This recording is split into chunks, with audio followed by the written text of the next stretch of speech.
ओम साई राम। मैं दर्शना शर्मा।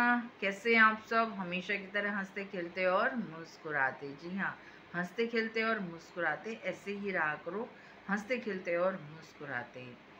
मैं दर्शना शर्मा साया म्यूजिकल ग्रुप की ओर से आप सबका हार्दिक अभिनंदन करती हूँ, स्वागत करती हूँ। जी हाँ, आज के हमारे साईं सच्चरित्र प्रसंग में जो साईं बाबा की लीला है बहुत ही खूबसूरत है। जी हाँ, जानना चाहेंगे? एक महाशय यूरोपियन, नाम से ही देखिए आप, एक महाशय यूरोपियन। एक समय बम्बई में, जी हाँ, आज तो मुंबई कहा जाता है, उस समय बम्बई था। आज मुंबई, पहले बम्बई। एक समय बम्बई में एक यूरोपियन महाशय नाना साहब चंदोरकर के परिचय पत्र को प्राप्त किया और शिरडी में उनको कुछ काम था। जी हाँ, शिरडी में, जहाँ हमारे साईनाथ रहते हैं, उस जगह उनको कुछ कार्य था और साईं बाबा ने उनके ठहरने की जो व्यवस्था थी वो तंबू में की। कहाँ पर की? तंबू में। तंबू काफ़ी आलीशान था, बहुत ही खूबसूरत बना हुआ था, पर यूरोपियन को अपने आप में लगा कि मुझे तंबू में ठहरा दिया। तंबू आलीशान होते हुए भी उसके लिए वो तंबू ही था। अब अगले दिन वो द्वारका माई मस्जिद की जब सीढ़ियाँ चढ़ के बाबा से मिलने के लिए कोशिश की तो साईं भक्तों ने बीच ही में रोक लिया। कहा कि बाबा की आपसे अभी मिलने की कोई इच्छा नहीं है। यूरोपीय महाराज वापस चले गए। दूसरे दिन भी वही हुआ, तीसरे दिन भी वही हुआ। अब तीसरे दिन जब वो पहुंचे और कहा कि मुझे शिरडी साईनाथ से मिलना है, उनके चरण कमलों को छूकर मुझे आशीर्वाद लेना है, मैं उनसे मिलना चाहता हूँ, बस एक बार मुझे शिरडी के साईनाथ महाराज के दर्शन करा दो, आपका बहुत बड़ा एहसान होगा मुझ पे। तो सभी ने कहा कि द्वारका माई मस्जिद में सिर्फ और सिर्फ शिरडी साईनाथ महाराज का राज है। वो जब चाहे जिससे चाहे अपने हिसाब से मिलते हैं, और अगर नहीं मिलना तो नहीं मिलना। बाबा ने कहा है कि तुम्हें आंगन में ही ठहरना है, वहीं पर आंगन में रहो और दूर से ही मेरे दर्शन करो, यानी आंगन में रहते हुए ही मेरे दर्शन करो। उसे, यानी कि यूरोपियन महाशय को बहुत ही बुरा लगा, आंगन में रहते हुए मैं दूर से दर्शन करूं, मेरे समीप बाबा क्यों नहीं आना चाहते? मैं प्रतिदिन आता हूं और बाबा प्रतिदिन मुझे इस तरह से। उसको बहुत बुरा लगा कि मैं प्रतिदिन आता हूं और बाबा मुझे प्रतिदिन एक ही बात कहते हैं कि तुम दूर से ही, दूर से ही मुझसे मिलो, दूर से ही मेरे से दर्शन, मेरे दर्शन दूर से ही करो। अब उसको बाबा का ये व्यवहार विचित्र लगा, इतना विचित्र लगा, इतना विचित्र लगा। उसने कहा ये अजीब व्यवहार है, मैं आता हूँ और वो मिलते नहीं हैं। उन्होंने बाबा से कहा, अब सामने सामने तो नहीं कह रहे थे, जो बाबा के भक्त थे उनके माध्यम से महाशय ने कहा कि बाबा से कहो कि मैं जा रहा हूँ। अब बाबा ने जब सुना तो बाबा ने कहा कि उनसे जाके कहो कि कल जाएं, उससे पहले नहीं। इतनी शीघ्रता किस बात के लिए? जब मैंने कहा है कि कल जाना तो मतलब कल जाना। अरे मैं मिल लूंगा तुमसे, इतनी शीघ्रता किस लिए? अब आप ही विचारो। बाबा कह रहे हैं नहीं कल मिलो, वो कह रहे नहीं आज ही मिलो, मुझे शीघ्र निकलना है यहाँ से।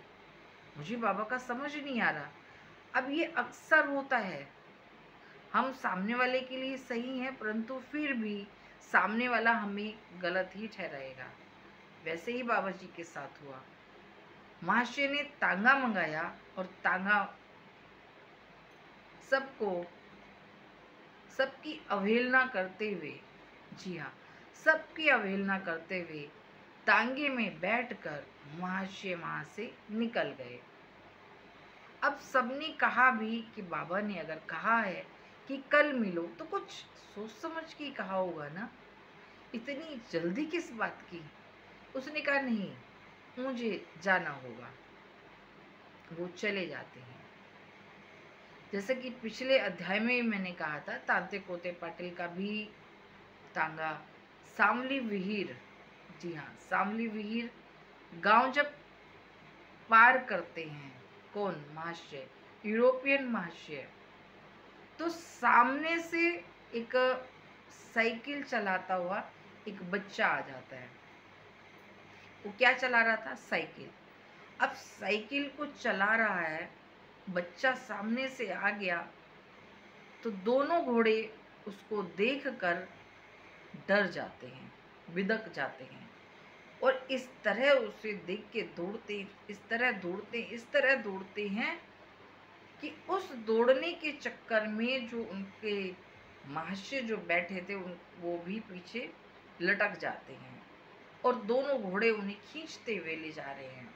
जी हाँ, बुरी तरह खींचते हुए ले जा रहे हैं। किसी तरह वहाँ पे लोगों ने इकट्ठा होकर उन्हें संभाला, घोड़ों को संभाला और यूरोपियन महाशय को संभाला। यूरोपियन महाशय को जब संभाला तो यूरोपियन महाशय को बहुत ज़्यादा, ज़रूरत से ज़्यादा चोटें लगी हुई थी। सबने कहा कि साईनाथ महाराज ने कितना तुमसे कहा कि आज मत जाओ, कल जाना, पर तुम हो कि मानते ही नहीं। अरे हमारे शिरडी के जो महाराज है ना, साईं बाबा, वो हर विपदा को दूर कर देते हैं, हर बात को संभाल लेते हैं। अब देखो, बाबा ने कहा था ना कल जाना, पर नहीं, तुम्हें तो आज ही जाना था, पहुंच गए तुम। यूरोपियन महाशय अपने पर बहुत शर्मिंदा हुए क्योंकि बहुत ज़्यादा उनको चोटें लगी थी और चलने की फिरने की हालत में नहीं थे। उन्हें कोपर गांव में ही अस्पताल में भर्ती कराना पड़ा। वहीं पर उनका इलाज हुआ और वो स्वस्थ होकर वापस बम्बई पहुंच गए।